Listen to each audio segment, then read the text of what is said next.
El Dios de la vida, que resucitó a nuestro Señor Jesucristo, venciendo las cadenas y las ataduras de la muerte, esté con todos ustedes el día de hoy y siempre, queridos hermanos. Les saluda a su amigo el diácono Antonio Cervantes, diácono permanente de la parroquia Jesús Divino Maestro en Monterrey, Nuevo León, México. Continuamos ahora iniciando la segunda semana de Pascua. Y la liturgia de hoy es una continuación de donde nos quedamos el sábado, con la lectura de los Hechos de los Apóstoles, la primera lectura, capítulo 4, versículo 23 al 31. El sábado hablaban de cómo los apóstoles Juan y Pedro son llevados por las autoridades, son encarcelados y cómo los amenazan para que no sigan predicando en el nombre de Jesús. Los apóstoles dicen: ¿a quién tenemos que obedecer? ¿A Dios o a los hombres? Entonces los sueltan, pero volviéndolos a amenazar de que no sigan haciendo eso. Hoy continúa con esta parte y nos da la importancia de algunas cosas que quiero reflexionar con ustedes. Lo primero que hacen los apóstoles Pedro y Juan es ir a buscar a sus amigos, ir a buscar a sus compañeros. Es la importancia de sabernos pertenecientes a una comunidad en la que podamos apoyarnos unos a otros. Y luego, estando reunidos con la comunidad, ¿qué es lo que hacen? Lo que hacen es oración, fíjense, nos enseñan nuestros primeros cristianos. Los primeros cristianos nos siguen enseñando cómo debemos de vivir nosotros hoy en día nuestra vida como cristianos. Su oración está compuesta, se puede decir, en tres partes. Primero, una oración de alabanza al Dios creador. Fíjense, dice: Señor, tú has creado el cielo y la tierra, el mar y todo lo que contiene. Y dice: por medio del Espíritu Santo y por boca de tu siervo, nuestro Padre, dijiste. La importancia de hacer oración en comunidad, la importancia de alabar a Dios Padre Todopoderoso como creador de todas las cosas. Lo que dice aquí en continuación es recitar literalmente el Salmo 2, que es el que también viene hoy en la liturgia. Esto nos enseña que la oración puede ir acompañada y debería ir acompañada de la lectura de las Sagradas Escrituras. Dice: por boca de tu siervo David nuestro Padre dijiste, ¿por qué se amotinan las naciones y los pueblos hacen planes torpes? Se sublevaron los reyes de la tierra y los príncipes se aliaron contra el Señor y contra su Mesías. Ese párrafo es del Salmo 2. Entonces es una oración de alabanza. Y luego esa oración de alabanza la aplican orando a la vida diaria, porque dicen enseguida: esto fue lo que sucedió cuando en la ciudad se aliaron Herodes y Poncio Pilato con los paganos y el pueblo de Israel.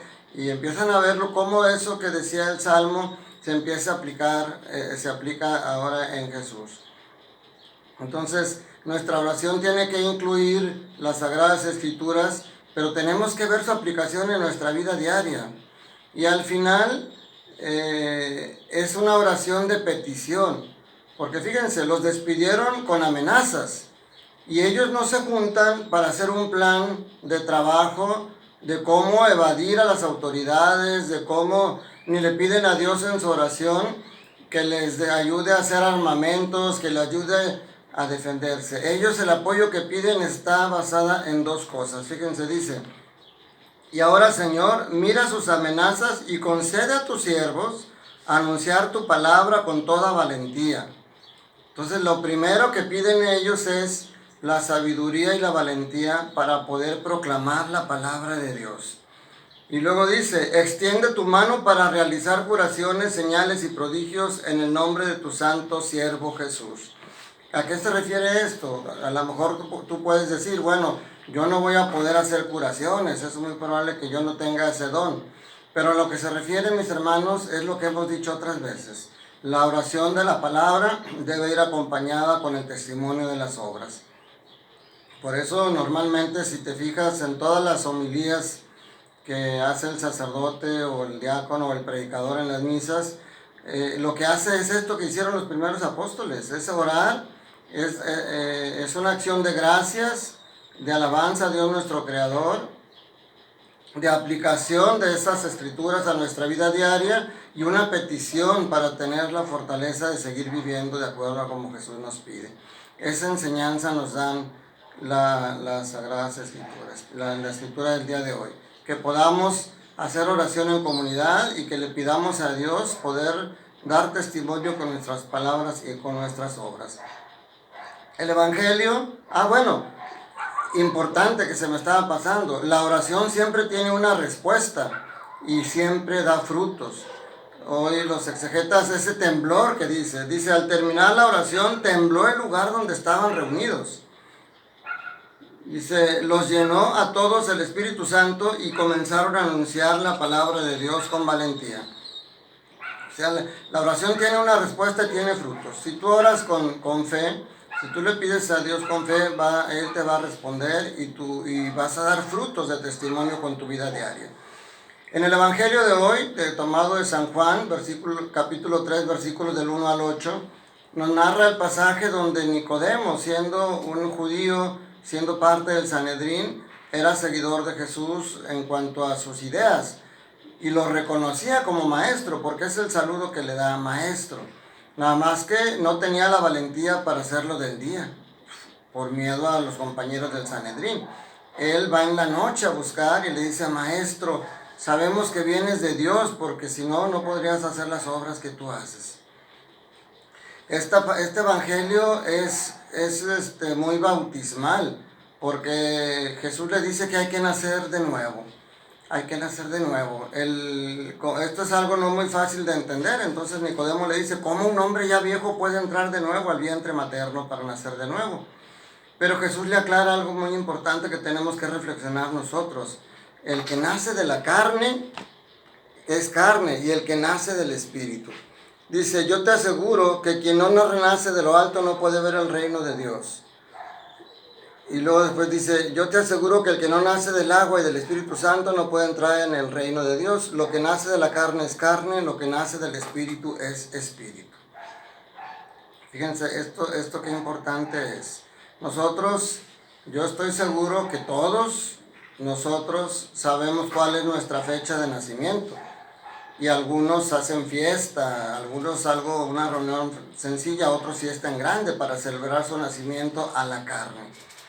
Pero mis hermanos, una pregunta. ¿Cuántos de nosotros sabemos cuál fue la fecha de nuestro bautizo? Ese es el día de nuestro nacimiento al cielo, porque es el día en el que nacemos de lo alto, en el que nacemos al Espíritu. Y la mayoría de nosotros no sabemos esa fecha. Esto nos deja una tarea, mis hermanos, o nos deja algunas tareas. Primero, si no sabes tu fecha de bautizo, investígalo. Pregúntale a tus padres, busca tu fe de bautismo y ahí podrás ver la fecha en que fuiste bautizado. Segundo, esa fecha, celébrala también. A lo mejor no vas a hacer una fiesta como cuando cumpliste años de haber nacido a la carne, pero ve a misa. Si tu cumpleaños al Espíritu cae dentro de esta pandemia y tú dices, pues yo no puedo ir a misa, bueno, al menos ya investigaste qué día fue. Si por ejemplo el día de hoy casualmente es tu fecha de bautismo, entonces busca en internet, hay varias opciones. Por un lado en YouTube simplemente pone el buscador misa de hoy y ahí te pueden aparecer varias opciones donde escuchar una Eucaristía. Pero también muchas parroquias de nuestro Monterrey están pasando su misa en las redes sociales. Mi parroquia Jesús Divino Maestro todos los días a las 6 de la tarde pasa la misa. Entonces busca y dale gracias a Dios por haber nacido del Espíritu. Entonces esa puede ser una tarea importante que debemos de hacer. Ahora, en la vigilia pascual, una de las partes del proceso de todo lo que hicimos tan hermoso ese día fue la renovación de las promesas bautismales. Porque tú puedes decir, bueno, es que me bautizaron cuando era muy niño y no me acuerdo. Pero en la vigilia pascual hubo un momento que hicimos la renovación de las promesas bautismales y el sacerdote te hizo la profesión de fe en base a preguntas. Y era la renuncia y fe. Renuncias a Satanás, a tus obras, y tú decías, sí renuncio. Renuncias a todas sus seducciones, sí renuncio. Después dice, ¿crees en Dios Padre Todopoderoso? Sí creo. ¿Crees en el Espíritu Santo, Señor y Dador de vida? Sí creo. Entonces, la pregunta aquí es esta. ¿Cómo fue tu respuesta a esa renovación de las promesas bautismales? ¿Contestaste en forma automática, como responder a un cuestionario? ¿O contestaste desde el fondo de tu corazón que sí renuncias a Satanás y a sus obras, que sí crees en Dios Padre Todopoderoso y en el Espíritu Santo que te fortalece? Porque depende de la respuesta, mis hermanos, es si vamos a poder seguir dando testimonio como los primeros discípulos. Entonces, hoy es importante reflexionar sobre nuestro bautismo, sobre los frutos que debe de dar y terminemos pidiéndole a Dios que nos dé esa sabiduría y esa fortaleza para que con nuestras palabras y nuestras obras, a lo mejor pueden decir, es que yo no conozco mucho para predicar el Evangelio. No, que tus palabras que dices día a día vayan acordes a ese Evangelio. Por ejemplo, tú no puedes decir malas palabras o lo que llamamos maldiciones. Tú no puedes, si tú dices palabras obscenas, si tú dices palabras hirientes de agresión hacia tus hermanos, si tú dices palabras de prepotencia hacia los demás o humillar a los demás, entonces estás diciendo palabras que no son acordes al Evangelio. Pidamos a Dios que nos dé la sabiduría y la fortaleza para poder con nuestras palabras y con nuestras obras dar testimonio de que nosotros ya nacimos de lo alto. Que la bendición de Dios Todopoderoso, Padre, Hijo y Espíritu Santo, descienda sobre ustedes y sus familias y permanezca para siempre. Vivamos este día con la alegría del Señor Jesús resucitado. Que Él sea nuestra fuerza. Te mando un fuerte abrazo y te pido tu oración por todos los sacerdotes, por todos los diáconos permanentes. Sobre todo te pido oración por todas las personas que están involucradas de lleno con la solución de esta pandemia, para que pronto podamos estar en el templo dándonos un abrazo. Que tengas un día lleno del amor de Dios.